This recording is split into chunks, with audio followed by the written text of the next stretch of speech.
How to make a ring from a silver coin. It's not uncommon to shell out a lot of cash for a high-quality silver ring.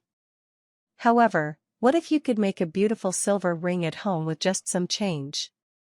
If you have some free time and a silver coin, you can skip the trip to the jewelry store and make a beautiful silver ring at home. Part 1: Creating the band. 1. Find a coin that's at least 80% silver. This first step is very important, because a coin with a low silver percentage mixed with other metals will make for a discolored ring. American quarters made before 1964 are 90% silver, while quarters dated 1965 and later are mixed with copper and nickel. Because of their silver percentage, pre-1965 quarters make excellent rings. Feel free to use other coins, just make sure to Google them beforehand and find out what percentage of silver they are. There are lots of coins to choose from on sites like eBay. The larger the coin, the thicker the ring.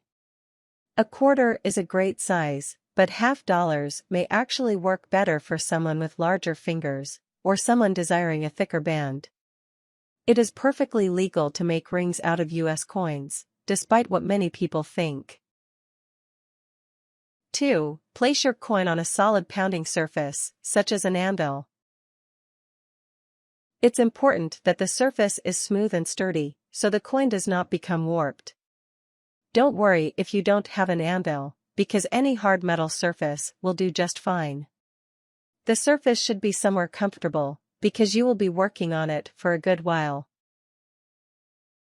3. Begin tapping gently along the perimeter of the coin with a hammer. It is important to tap and not pound on the coin, or your ring will become distorted.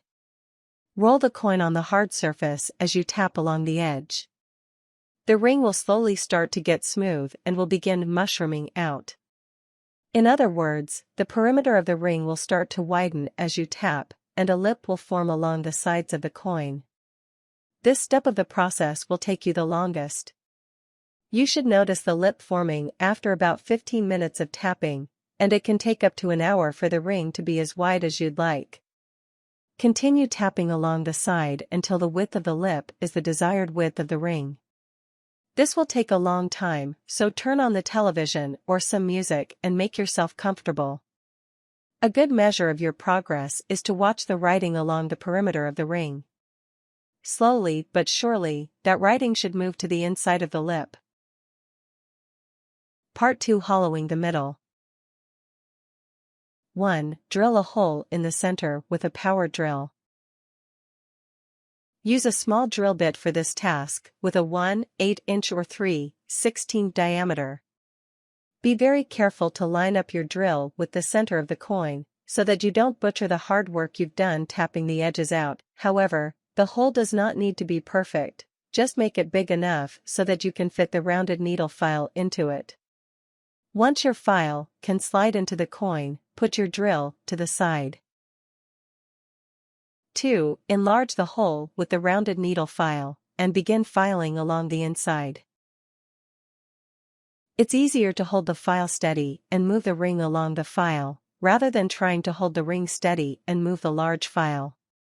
Continue doing this as the hole becomes larger and larger, and the bumps and ridges inside the ring begin to smooth out.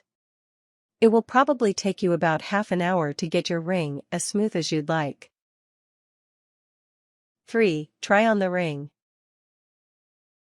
Do this repeatedly as you file down the hole to ensure it's the correct size. The great thing about making your own ring is making sure it's the perfect fit. Don't file away at the hole mindlessly, or you will end up with a ring that slides right off your finger. If you accidentally end up with a ring that is too big, don't worry. There are plenty of tricks you can use to make it stay on your finger. One thing you can do is to line the inside of the ring with a silicone adhesive. Once it dries, it will fit snugly on your finger. Part 3: Adding the finishing touches. 1. Sand the ring to make it smooth.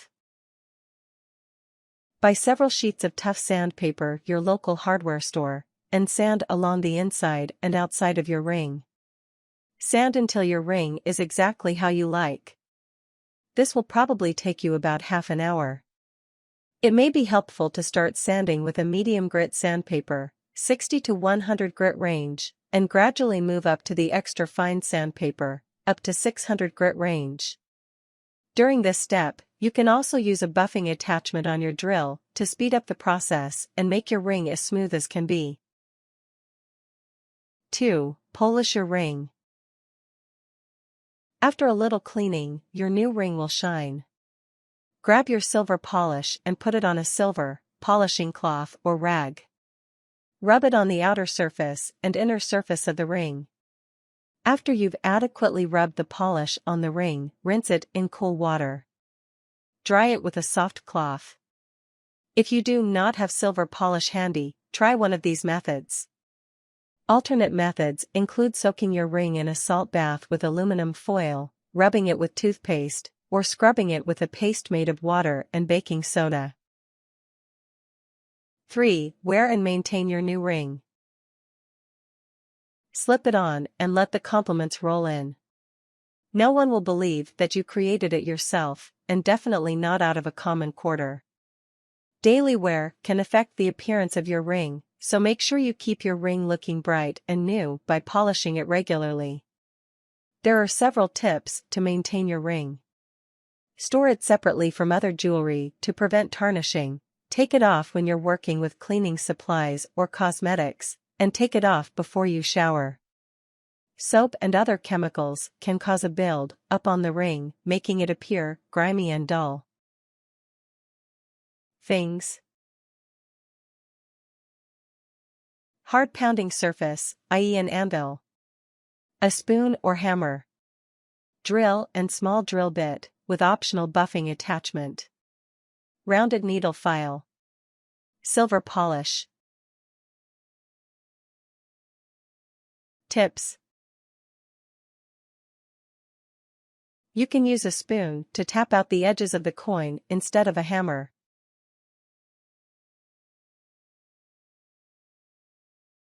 Warnings. Take proper precautions while using the power drill. If you do not have any experience using a drill, it may be wise to ask for help when drilling the hole through the center of the coin.